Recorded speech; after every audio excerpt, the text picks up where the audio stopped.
ñu ñëw ci leneen li nga xam ne moom mooy beneen tolluwaay alors ëllëg alxames ñaari fan ci weeru février nekk procès Ousmane Sonko ak Mame Mbaye Niang alors jàpp nga ne procès boobu nga xam ne kon jëm nañ ci déjà xelu dal nga ci amee est-ce que tamit jàpp nga vraiment li ci war ci wàllu yoon dañ ko foofu fësal. waaw man dama bokk Sénégalais yi nga xam ne je ne crois plus sincèrement à notre justice. justice bu Sénégal justice Sénégal gëmatuma ko. mais ndax lan gëmatoo ko. non c'est que dama jànkuwanteel ba pare jëflanteel ay nit yi nga xam ne ils sont censés être là libres et indépendants de lire le droit et rien d'autre que le droit ay nit yi nga xam ne qui sont liés que par les codes ak les lois qui sont votées par le peuple sénégalais. ma gis nit yooyu di violer sciemment ces lois et ces codes là pour satisfaire wala pour contenter la volonté d'une personne ay nit yi nga xam ne ils font des détournements de procédure ay nit yi nga xam ne lay jàpp di la tëj di foowee liberté doomu aadama sous Macky Sall ñëpp ils ont constaté le recul des libertés individuelles et collectives ñëpp ils ont constaté dañuy instrumentaliser justice di tëj à outrance des personnes yi nga xam ne ay tappale yu amul solo wala ay faits divers la en réalité quand on emprisonne une personne pour avoir fait des émoticônes ñu tëj ko presque 6 mois wala ñu emprisonner quelqu'un qui pose une question à savoir j'espère qu'on n'a pas tué mon frère ñu jàpp tëj da ngay fausse nouvelle c'est parce que nous sommes en danger dans ce pays en réalité donc man justice bi aujourd'hui je trouve que y a ba tey quelques magistrats mais malheureusement qui sont en minorité. gëmoo justice bu Sénégal. non gëwuma ko mais loolu wax bu rëy la ah. non gëwuma ko en tant que sénégalais. moo tax ma ne ak intellectuel bi nga doon. c'est le problème représenté ci Sénégal. moo tax ma ne gëmoo justice bu Sénégal loolu mooy le problème nag majeur de ce pays moo tax man la il y a une rupture de la confiance. boo amee jëflante wàllante ak nit kon doo dem ci justice bu Sénégal. non doo porter plainte sincèrement. nit tooñ na ma du benn du ñaar porter plainte parce que ma jàpp ni porter plainte bi amul solo étant donné que je suis de l'autre côté mooy de l'opposition. La justice ne me donnera jamais raison. donc fii lañ toll Sénégal on a une crise de la confiance les justiciables ne croient plus en cette justice là dañoo gëm ni ay magistrats ay magistrats ñoo fa ëpp ay magistrats c'est la réalité et donc lii moo tax man je suis l'exemple jàpp nañ ma def ma quelque chose bi nga xam ne mosul am ci histoire Sénégal on m'a emprisonné après une plainte de Djibril War pour diffamation. Djibril War a dit que dama ko diffamé quand j'ai affirmé qu'il est membre de la PGA.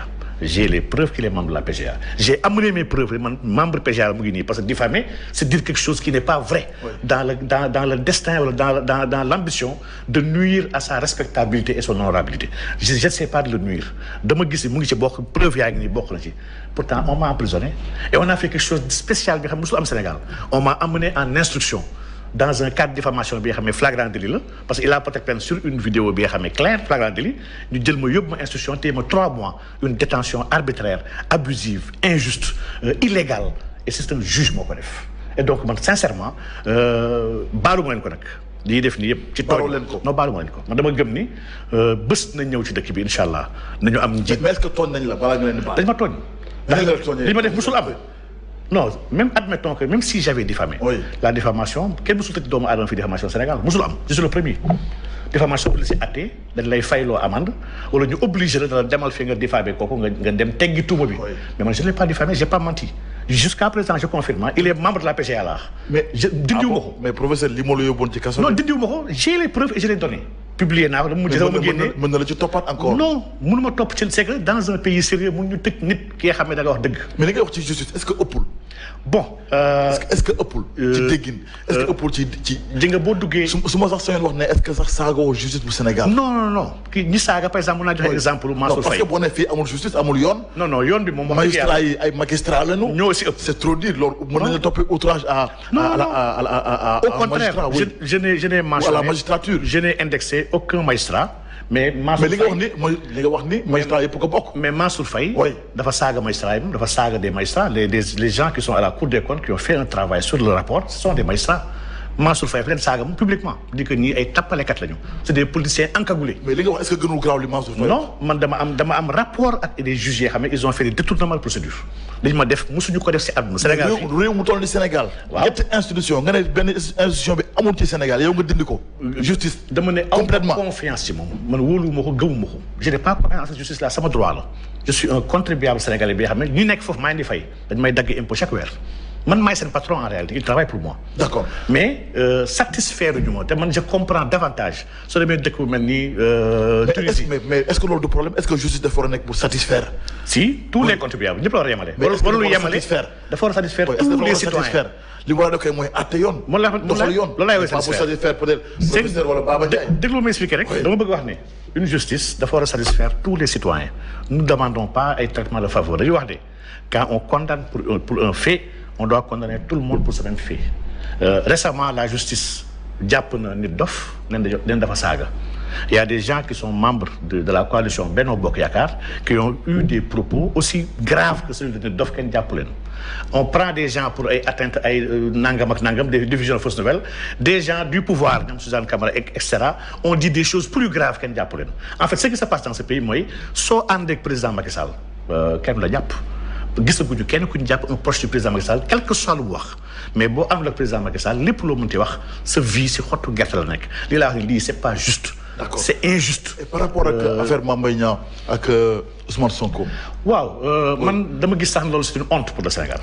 am honte la. ah bon ci naka. c'est une honte quand quelqu'un dit que si misaal bu gàtt mooy man damaa sàcc ba ma sàccee police jàpp ma yow nga génne sawaay Cheikh Oumar mi de gendarmerie jàpp na ko mooy naa la porter plainte du gendarmerie bi moo jàpp police moo jàpp si dama la porter plainte pas ci sàcc gi pas ci détournement bi mais naa la porter plainte parce que du police sama jàpp gendarmerie moo ma jàpp Mame Mbaye Niang aujourd'hui dafa porter plainte Sonko au lieu de IGF ko jàpp c'est grave lii.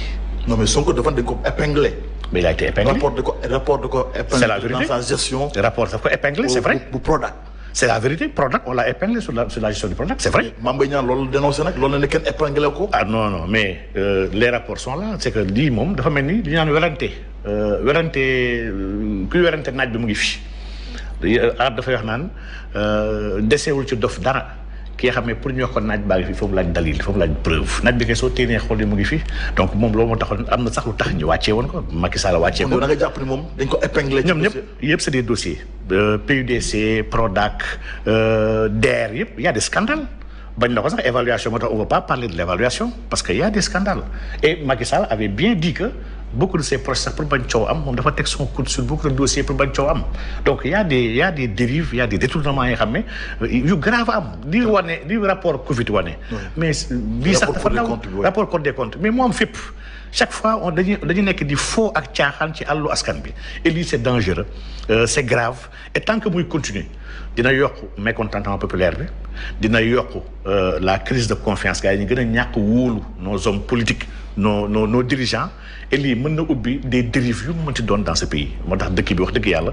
ñu ngi ci station bi nga xam ne ñu ngi ci jamono bi nga xam ne jamono bu ñàkk wóoradi la jamono bu wóoradi la jamono bi nga xam ne lu ne mën na fee xaj xam nga récemment maa ngi waxtaan ak gars yi moi je travaille beaucoup avec la théorie du chaos qui est un principe aussi bien en mathématiques en physique mais aussi en finance et en monnaie donc bi dama gis y a un climatologue bi nga xam ne qui a travaillé sur ce qu'on appelle l'effet papillon effet papillon boobu ci théorie du chaos la bokk muy Lorentz il a dit que il a montré que des phénomènes dynamiques avec des conditions initiales qui peuvent évoluer mën na changer après avec le temps et loolu fañ toll aujourd'hui un fait bu ndaw en matière politique waruñu koo soofantal te waruñu koo xeeb ndax benn brique bu ndaw sax bu ñu sànni ci benn bërëb wala kenn ku taal benn pneu dafa am ce qu'on appelle des effets contagion des effets de masse su duggee ci benn askan bi nga xam ne majoritairement c'est des gens qui sont mécontents ak une population qui est très jeune on a des jeunes à moins de 25% yi ñoo ëpp Sénégal et ces jeunes là ñu si bëri aujourd'hui Macky Sall a tellement abusé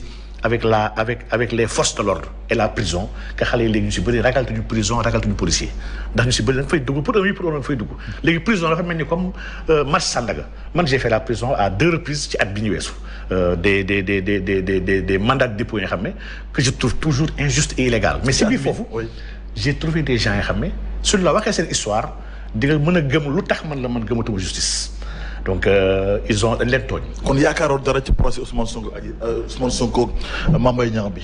bon maa ngi taxaw di ko xool. procès demain bi. parce que man dama jàpp ni. Mame Mbaye Niang benn bouton Macky Sall la rek c'est un bouton ndax Boun Abdallah Dionne taxaw na fii tere moom ci kanamu ñëpp jamonoy Thierno Alassane Sall moom bañee ne moom il n'est pas un bouton bu ñu koy signé loo muy signé su contrat bi arrangé wul Sénégal du ko signé. Boun Abdallah était sorti. pour dire que moom waxul sax bouton c'est un double bouton balaa ñu koy bësu mooy bësuwam et Macky aime les boutons ñu nekk si proche am entourage am koo gis mun na mais c'est parce que c'est un bon bouton li ñu nekk def nii yëpp aujourd'hui c'est une stratégie mûrement planifiée par le palais pour essayer de voir comment éliminer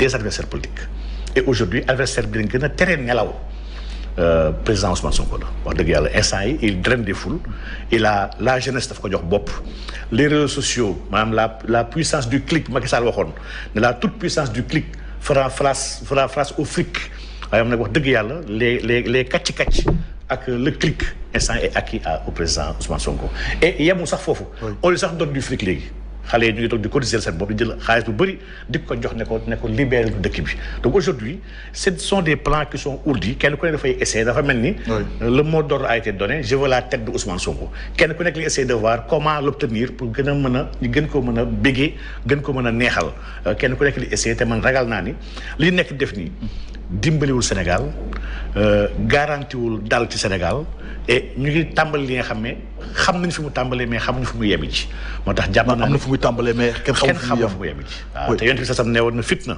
nee na mu ngi nelaw nee na yàlla rëbb na kuy yee fitna te aujourd'hui kii yee fitna si dëkk bi kenn la c'est le président Macky Sall di mandal ñu ngi yee fitna ñu ngi cokkaas nit yi ñu ngi tappaas nit yi je dis que le président Macky Sall n'a pas le droit il n'a pas été investi de la mission de choisir à la place du peuple kan moo am droit bokk élection ak kan moo amul droit bokk élection loolu c'est le peuple moo ko war a choisir loolu c'est pas son rôle su fekkee ne dafa bëgg éliminer adversaire na ko éliminer dans le champ politique. un procès bi da nga jàpp ne fu la jëm pour éliminer un adversaire politique. mais le code est clair.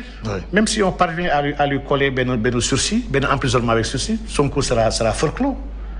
Et ñii depuis le temps même avec l'affaire Adji Sarr lépp ils cherchent qu'à le disqualifier s'ils parviennent à l'avoir sans heure mais dañuy gën a kontaan donc ils sont en train de jouer avec le feu et wax dëgg yàlla dama leen rappeler à l'ordre dañ def attention à ce qu'ils sont en train